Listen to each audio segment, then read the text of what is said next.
নমস্কার। আজ আমি 30শে আগস্ট বাংলার 13ই ভাদ্র শনিবারের রাশিফল নিয়ে আপনাদের কাছে হাজির হয়েছি। মেষ রাশির ক্ষেত্রে সম্পত্তি নিয়ে আত্মীয় বিবাদ দেখা যাবে। বৃষ রাশির ক্ষেত্রে দিনটি অশুভ, কর্মক্ষেত্রে গোপন শত্রু বৃদ্ধি পাবে।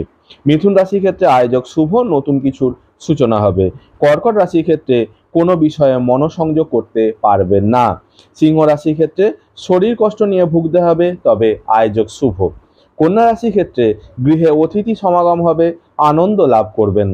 তুলা রাশির ক্ষেত্রে কর্মক্ষেত্রে ঝগড়া বিবাদ হবে, দাম্পত্য কলহ দেখা যাবে। বৃশ্চিক রাশির ক্ষেত্রে সৎ ব্যক্তির সৎ সান্নিধ্য লাভ করবেন। ধনু রাশির ক্ষেত্রে আয়োজক মধ্যম, বিষয়ে আশয় নিয়ে ঝামেলা হবে। মকর রাশির ক্ষেত্রে দিনটি শুভ, মানসিক শান্তি লাভ হবে। কুম্ভ রাশির ক্ষেত্রে শরীর কষ্ট নিয়ে ভুগতে হবে, সাবধানে থাকুন। এবং মীন রাশির ক্ষেত্রে আয়ের থেকে ব্যয় বেশি হওয়ায় চিন্তা বৃদ্ধি পাবে। নমস্কার।